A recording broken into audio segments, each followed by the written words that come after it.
of rational thought and political analysis. This is what your brain has been waiting for.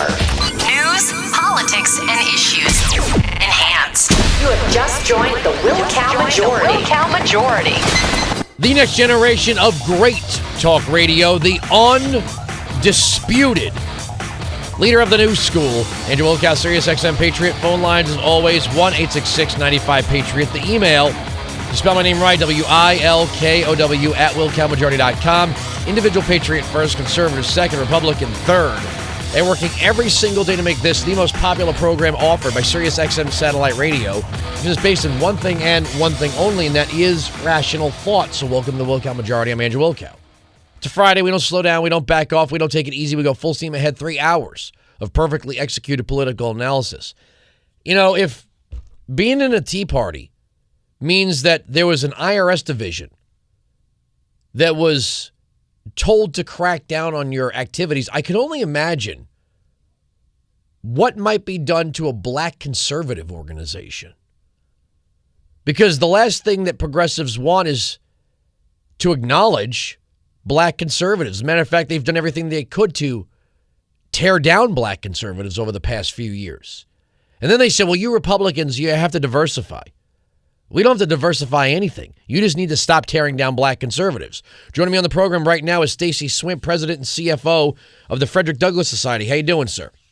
Hey, glad to be here. Thank you for having me. I'm doing well. Oh, you got to, are you now thinking, every group in America has to be thinking, if you're center right to conservative, you have to be thinking to yourself, well, if this is what they were doing to 500 Tea Party groups, what are they doing to me?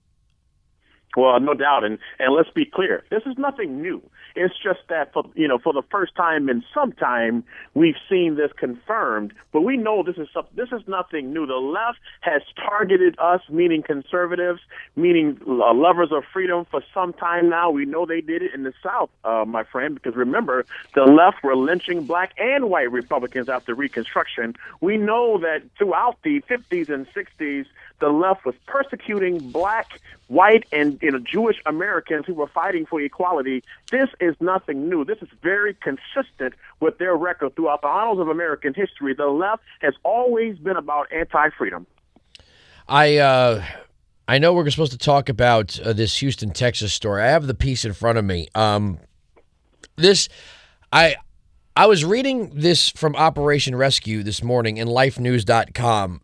Mm-hmm. This story, similar to the Gosnell story, is actually worse. And I don't know if it meant something that Kermit Gosnell was seen as a black doctor, so whatever he did was more shuffled to the side as black on black crime. But it seems like these abortion clinics are more often than not just destroying black babies. That's all they're really doing. Black and Hispanic babies.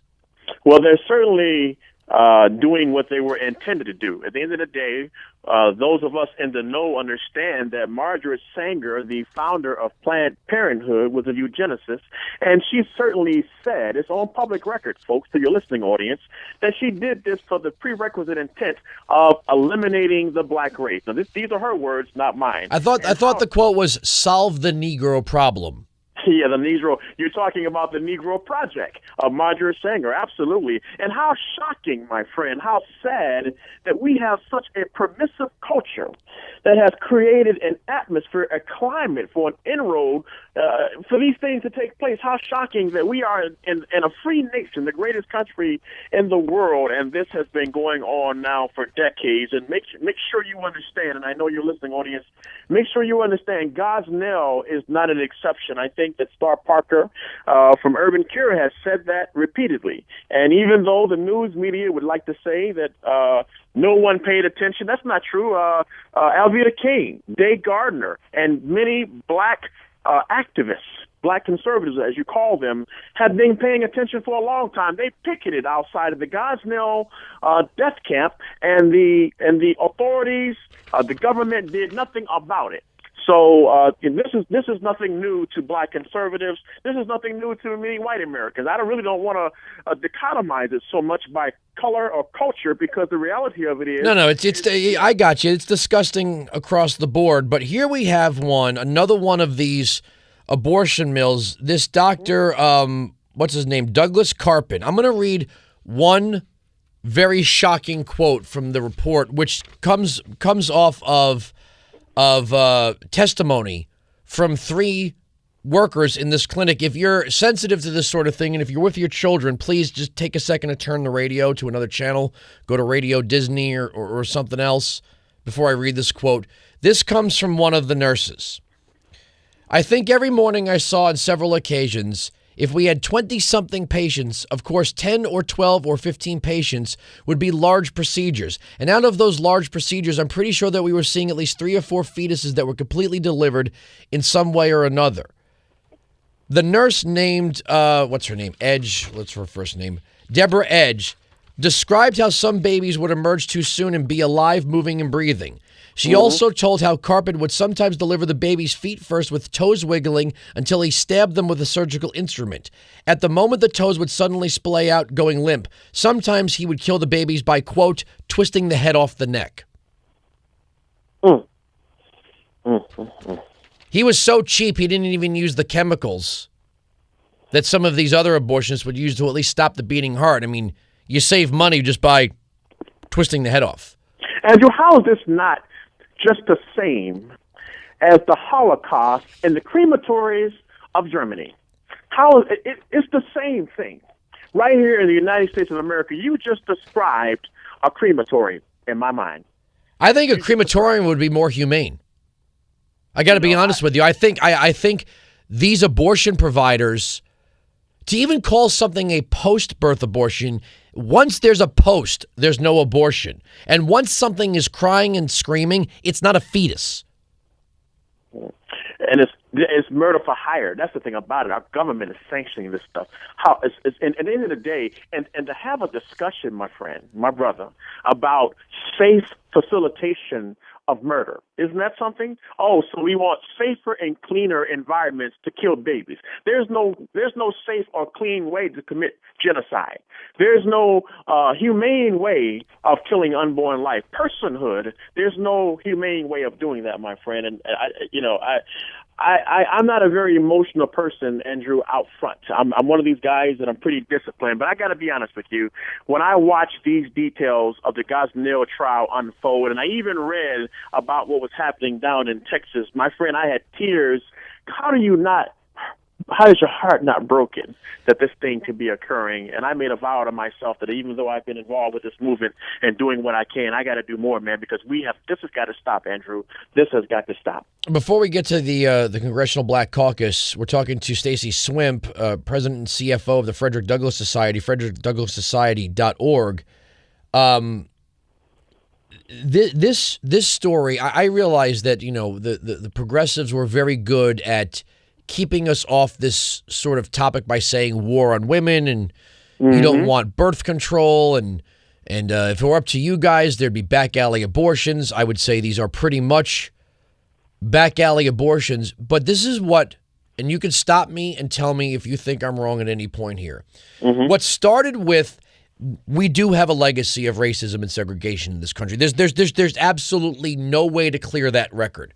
That's right. But what was originally perhaps born out of not sympathy for people who were incapable, but people who suffered with intolerance, became a government of paternalists that began to not say to themselves, what we need to do is provide an equal opportunity so this segment of the population, blacks who've been unfairly treated and segregated and not given the opportunities to start businesses, start families, to have all of the things that the rest of the country rightly seeks as that American dream. They said, well, how do we make things better here? Okay, well, let's provide all of these programs. And then eventually the family became replaced by the government, and an income from a job became replaced with welfare and assistance. And That's then right. education and civics became replaced with race-based curriculums and grievance politics. And then for that, the individual human being became devalued. So if people are going off to these clinics, it's because you can only blame your upbringing for so much, or your parents for so much, or society for so much. But if there are people who have been raised without the value of the individual, the way other groups of people have placed value on the individual, that cities tending to be more progressive and progressivism tending away from the value of the individual, it's no wonder why these clinics have been able to evolve into the machines that they have evolved in, because there's a steady stream of people who do not value individual life, even though they themselves are individuals. No, you have framed it perfectly. And to add, I couldn't say it any better. And just to add statistic to what you're saying, almost 80% of all of Planned Parenthood's death clinics are within walking distance of the black community. And you have said it so well that for decades now, there's been a perpetuation of low self-esteem and low concepts through liberal curriculum in high schools and middle schools. And if you go around the community, they're pushing the left, billboards of liquor and cigarettes and waste, and they're teaching them all sorts of things, but they're not teaching them free market principles. They're not teaching them of the value of family. And let's face it, they're not really teaching them the value of God. So we can say that there's a church on every other corner in the inner cities, but just because the church building is there doesn't mean God is there, because we can see by deprivation and all these things that are taking place, you can't tell me that God has anything to do with that. I won't believe it, Andrew, and I don't think you believe it either. So at the end of the day, you have the church, in my mind, not everyone, but too many black pastors now are complicit. They are personally responsible for being conduits, vessels. And let's be honest, the ones that aren't are attacked. The ones that are not only attacked, but they end up losing their churches. C.L. Bryant. We have a mutual friend, C.L. Bryant. That's just the way it is. And if I can give you a clear example, and by the way, Reverend C.L. Bryant told me to give you his regards. He's my mentor. He's like a friend to me. He is a great example, because here was a black man in Louisiana, and Reverend C.L. Bryant, the creator of Runaway Slave, who was a pastor. And the moment that he said to the NAACP, who wanted to give him an agenda that contradicted his values, that contradicted the Word of God, they set out to destroy C.L. Bryant, and they were successful in the sense that he lost his church. He's not the only one that has happened to. So not only are you oppressed and harassed when you are a black pastor, but in many cases you lose everything that you have because you refuse to kowtow to the status quo. You refuse to be a socialist. You refuse to be a conduit of self-destruction. You refuse to do what some of the Africans did on the west coast of Africa, which is to sell your own people into slavery. If you refuse to do that today in America, you best believe the left will set out to destroy you. I experienced it personally, Andrew, right there in Saginaw, Michigan, when I had a ministry in Saginaw, Michigan, and I began to speak out against local overregulation because I was having a difficult time getting some of the young people that I serviced jobs and placement, and lo and behold, some of the unions came after me, some of the local black pastors came after me because they themselves were in bed with the local unions and the left, and they set out to destroy my ministry. I had to reinvent my life because I lost all that I had. So if you wonder why I'm so passionate about it, it's because I'm a living witness that the left has set out to destroy this country, and the particular black people woe unto you if you decide that you want to think for yourself, you want to speak for yourself, you want to define yourself, and you want to live as a man rather than as a slave. The left will try to destroy you. Here's the thing, my complaint about the CBC, and we're running out of time, but I'll give you the time that you need. That the biggest thing I think progressives fear is, and CL and I are friends. When we talk with mutual respect.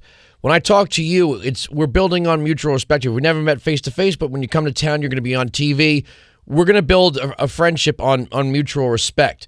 I'm not going to treat you any different than I treat anybody else. What happens with the CBC is it is a coalition of people who use the currency of race to get something from the majority inside the DNC. There's no mutual respect and admiration. The people that lead the DNC need somebody to lead a portion of the black vote to them. For that, there's a currency around race, not a mutual respect and admiration. There's a huge difference in those statements. And you see this in the NAACP refusing to defend Allen West when racial remarks are made about him, or he's attacked for things that he has nothing to do with, like with Debbie Wasserman Schultz, or Tim Scott, or Herman Cain, or back in the day, J.C. Watt. If there are black people who aren't really black because they don't agree with you, then your organization isn't centered around the defense of black people when they're attacked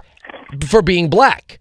You see what I mean? So if you have a political organization like the CBC, they are not sitting down with the whites in the DNC as mutual respect and admiration. They are saying, we can bring you something you need. You're going to bring us something that we need. That's what it is. Not we agree. We have mutual interests. We believe in one another. We can be friends regardless of anyone's background. It's I have currency. You have currency. Let's exchange something. And understand, the CBC was created for one reason and one reason only, and that is to carry out the nefarious agenda of the Great Society, which has done something, Andrew, that slavery and Jim Crow never could do, even if it was intended to do it. They couldn't destroy the black family with Jim Crowism. It wasn't successful destroying the black family with chattel slavery, but LBJ and the Great Society vision set out to do just that. And I want you to know that the Congressional Black Caucus was founded just a few short years after the Great Society social programs were put into place. And remember what LBJ said, even his staffer said, yes, he said it. He said that we will have these niggers, he used that famous N-word, voting for us for the next 200 years because he knew that by chasing the father out of the home, he would make us dependent on Uncle Sam. Now, the Congressional Black Caucus, when it was founded, the first thing that they put on their agenda was expanding centralized government and pursuing the agenda, advancing the agenda of the social policies of LBJ. So you know what that makes them? And I'm not the first person to say this, but I just want to put it in policy perspective so that you'll understand it's not just rhetoric. It makes them slave drivers because on the plantation, understand that the leftist master had blacks that they use on the plantation in order to condition the slaves on the plantation to submit to the will of the master so that the slaves who were very often in the majority on the plantation would somehow remain submissive and acquiesce to the will of the master. Now, here it is in America. We have millions of black Americans, and we see that, as Mitt Romney said, his presentation might not have been the best, but his numbers were right on target. 47% of the American people don't have any skin in the game. Too many of our black mothers don't have daddies. 72% of black women today are single mothers. Many of them have 2 and 3 babies' daddies. How did that happen? The Congressional Black Caucus, it's not that they're responsible for what the women are doing, but they're encouraging this kind of thing. Barack Obama and his lying self is in Baltimore today talking about what he's going to do about middle-class jobs and all these kinds of things. But the Congressional Black Caucus and this president are supporting racist policies such as the Davis-Bacon Act, which discriminates, which has always discriminated against black construction workers. The Congressional Black Caucus are supporting project labor agreements, my friends, my brothers and sisters, which discriminate against female-owned businesses, my friend, which discriminate against minorities in construction. Once again, the Congressional Black Caucus, they claim they're here to uphold equality and rights for black Americans, but they're upholding minimum wage, and we all know that every time minimum wage goes up, Americans lose jobs, particularly the most vulnerable in the workforce, black people, but especially black teenagers, Andrew. So the Congressional Black Caucus are charlatans, and even though they're saying they're there to represent black empowerment, they're doing the opposite. So I am calling on the disbanding of the Congressional Black Caucus and, quite frankly, all hyphenated caucuses. If they want to be special interest lobbyists, then our country is a great nation. They can do it. They have the First Amendment right to do it. But by God, let them do it as private citizens, because when you are sworn in as a congressional member, you are sworn in to represent all of the American people. So I consider it treasonous and a means for recall. If you are black, white, Hispanic, Native American, whatever you are, if you are in the House of Representatives being divisive and saying you're there to represent one people, then I say you need to go, and we need to get rid of the Congressional Black Caucus. We need one America, one nation under God, and unhyphenated America. I'm just going to take the day off and leave the phone line open. All right, Stacy Swimp, President and CFO of the Frederick Douglass Society, frederickdouglassociety.org. We will see you in New York on Thursday, and we'll put you on TV with us. Hey, don't forget Project 21. I'm a spokesperson for Project 21. You can also check that out at nationalcenter.org, www.nationalcenter.org.